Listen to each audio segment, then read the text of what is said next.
Grand Matin Sud Radio, 7h-9h, Jean-Jacques Bourdin. Avec nous, Pierrick Aurel, qui est président des Jeunes Agriculteurs. Bonjour. Bonjour Jean-Jacques. Merci d'être avec nous. Vous êtes éleveur bovin près de Sisteron, dans les Alpes de Haute-Provence. Et vous allez nous parler de vos bovins à Sisteron, race Aubrac, dans quelques minutes. Mais tout de suite, vous allez une nouvelle fois vous mobiliser et manifester aujourd'hui avec la FNSEA. Où, comment, sous quelle forme ? Eh bien, écoutez, on reprend les mobilisations qu'on avait réentamées, notamment dans les semaines dernières. Oui. En fait, ce qu'on demande aussi également là, c'est de la simplification. On a eu le sujet du Mercosur qui est sur la table, mais enfin, on voit aujourd'hui à l'Assemblée nationale, débat puis vote, alors sans contrainte évidemment, mais tout de même, on voit une opposition générale au Mercosur, ça vous rassure. Et la France d'ailleurs aurait rallié à sa cause la Pologne. Je ne sais pas si vous confirmez. Je confirme, on a enfin la Pologne avec nous, on a l'Italie aussi qui a rejoint la semaine dernière, donc on voit aussi un mouvement plutôt contradictoire en Espagne, donc c'est de nature à nous rassurer. Le travail est européen sur le Mercosur, mais aujourd'hui on a aussi besoin de lever les freins et d'alléger les contraintes qui pèsent en agriculture, et c'est ça qu'on s'apprête à dénoncer cette semaine dans nos mobilisations. Et notamment à Bruxelles. Tout à l'heure j'ai écouté dans le journal un producteur de noisettes du Tarn-et-Garonne ou du Lot-et-Garonne, je ne sais plus, qui nous disait « Moi, mes noisetiers sont attaqués par un ravageur, je ne peux pas utiliser le produit que l'on utilise pour lutter contre ce ravageur, que l'on utilise partout ailleurs en Europe. Ce n'est pas normal. » Non, c'est ça qu'on dénonce. On a un certain nombre de molécules qui sont interdites en France, qui sont autorisées chez nos voisins européens.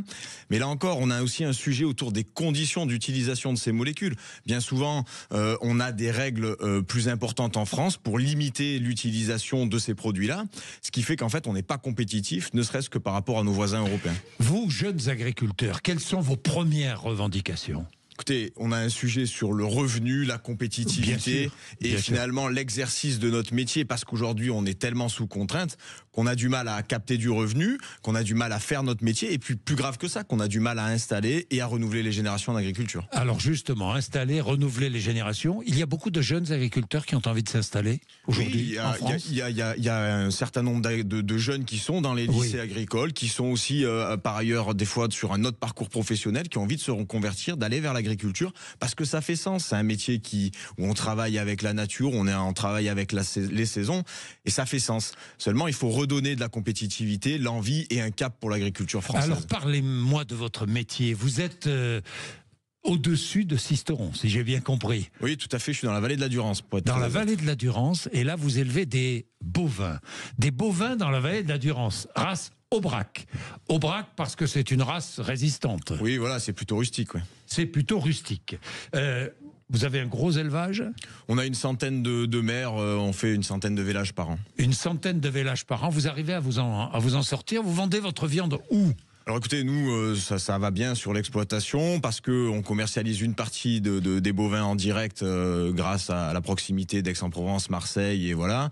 Et puis une partie en circuit traditionnel, et on valorise finalement cette viande de qualité. Donc voilà, pour moi, ça va passer. Les grandes surfaces jouent-elles le jeu ? Parce que j'entends dire partout, je les entends partout dans les médias en ce moment, les patrons de grandes surfaces nous dire mais oui, nous on n'y peut rien, on est tributaire de l'agroalimentaire, des industriels, des producteurs, enfin bon. Or, ces grandes surfaces ont toujours leur centrale d'achat à l'étranger. Oui, enfin, le sujet des grandes surfaces et qu'on va pouvoir aussi dénoncer dans quelques jours, parce que ça suffit finalement d'avoir ces coups comme ça, où quand on va manifester, finalement, ils sont proches des agriculteurs et il faudrait aider l'agriculture.